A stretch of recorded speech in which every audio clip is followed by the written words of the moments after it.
right, the dramatic conclusion to friendships. What's good, y'all? I'm LoneeAppleton. I'm a healthy family advocate. I know my intros are long as fuck, but they're necessary because if I don't let you know who I am, then you just think I'm somebody else on the internet, and I'm not. I am a healthy family advocate. I am advocating for your healing and evolution within yourself, within your family, within your community. So yes, long ass intro is necessary. If that is your content of choice, please consider following, commenting, sharing, posting videos with your community so that we can grow, as well as supporting the community by shopping the merch. Boom. Brown sugar ain't had no shine time. That's brown sugar. You know, she said know your worth and add tax. All of my merch, if it says something, it has a purpose. It has a meaning. Know who you are. And you add tax by demanding those you associate with teach you or treat you how you should be treated. You teach people how to treat you, but you know who you are, and that's how you teach them how to treat you. And if they do not treat you how you know you deserve, then you disassociate. You don't wait and see, well, maybe next time. Now you done found yourself in a stuck-ass relationship. Nah, they're going to show you up front. Either you're going to comply or get denied access. Per. Also, shop our book, What's the Best That Can Happen? My Spiritual Evolution, available on Amazon. I know that is a trusted seller for you guys. It's also available on my website, LoneeTaylorArt.com, but we're going Amazon. Just make sure the seller is Lonnie Taylor. Also, the Domino series. This is my fictitious book, Sherry Tate. Yes, this is spicy. If you're into spicy, this is available at buybooksontheweb.com. Yes, I am promoting myself, and it's beautiful.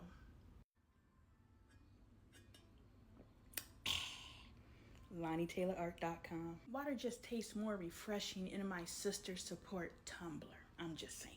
What if the two parties in the relationship aren't willing to do what's necessary to evolve the relationship? And this is what's happening with my two oldest relationships.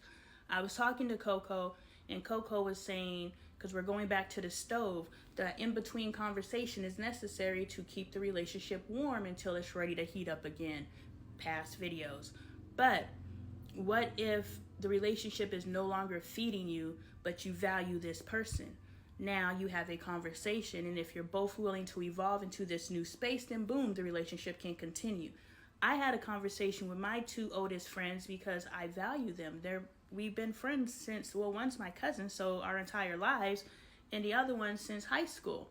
You know, so we value our relationship, but we live completely different lives. So how does that look in 2023? We all had conversations individually, me with this friend and me with this friend, and we were like, we need to be more of a presence in each other's lives. But because our day-to-day lives functionality is outside of each other, we now have to make conscious effort in order to be a part of each other's lives today. Our original friendship is based on availability and proximity. We were both available. When I say both, friendship group. We were both available and able to establish whatever that friendship looked like at the time. There was very little effort that had to be put forth in order to make that relationship happen because they were proximity relationships, meaning I went to school with her, so that's why we're friends, and you're my cousin, and that's why we're friends. We did not have to work on our friendship. Now, friendships that we have to work on were more apt to put in the work to maintain that relationship. So when me and my cousin and me and my friend from high school had the conversation like we need to reconvene our friendship and really put effort into this, none of us have done anything. And we always have this conversation because we love each other and we value each other and we value our friendship, but none of us have done anything. Why is that? At this point, I'm gonna stop saying the conclusion because these videos keep running long as fuck, but I love it. I'm used to talking for 3 hours a day on live. Yes, my life is a classroom, Monday through Saturday, 12 p.m. Pacific Standard, here on TikTok Lives until I could get my YouTube popping off. Please come join us. It's the Lonnie roller coaster, but in live action. And you are able to ask questions, and we carry the conversation based off of whatever randomly pops in my head, or we carried it on from the comments. It's really a vibe. What's good, John? LoneeAppleton. I'm a healthy family advocate. If that is your content of choice, please consider following, commenting, sharing, posting videos with your community so that we can grow, as well as supporting the community by putting a tip in the tip jar, shopping the merch, and picking up your copy of the books. I have 2 books, What's the Best That Can Happen, available on Amazon, and the Domino series available on buybooksontheweb.com. Both great reads and worth your time and energy, I promise. Just like this video. So let's get into it. I have tried on multiple occasions to reconvene relationships with past friends. And neither one of us have been consistent with putting that energy into our new space of friendship. That doesn't mean we don't care about each other. It doesn't mean that we don't value what we had. It doesn't value what we have, and it doesn't value what we could have.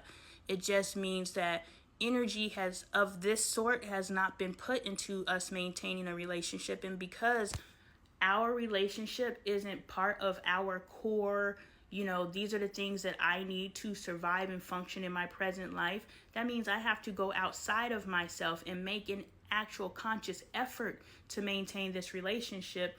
And we have not moved into the space of being able to give each other that effort. And so I'm questioning that, and I'm wondering why. Why aren't we willing to, text each other, how are you doing? When we have good news, how come we're not coming to each other? Because we've identified someone else to hold that space. So it's not that that relationship isn't valuable, it's that that relationship has lost its value in our present existence. That doesn't mean the person has lost their value. That means that relationship and how it functioned, if we cannot rebrand it and package it and turn it into a new version, it's very difficult to recapture the old version, because the old version was based off of proximity. The old version was based off of a need. It was based off of whatever it was. And because that energy in that space in our life is no more, it's very difficult. Even though we value the person, we don't value the relationship. And those are 2 different things. And if we admit that to ourselves, then we can understand by not valuing the relationship does not mean that I don't love you. It doesn't mean that I don't value. It doesn't mean you can't call me and ask me for anything. I'm gang. But the relationship, the energy necessary to maintain this space, it has no place in my present life. And again, that says nothing about the person. It has everything to do with your current functionality, everything that's already on your plate. Are you willing to go out of your way to maintain something?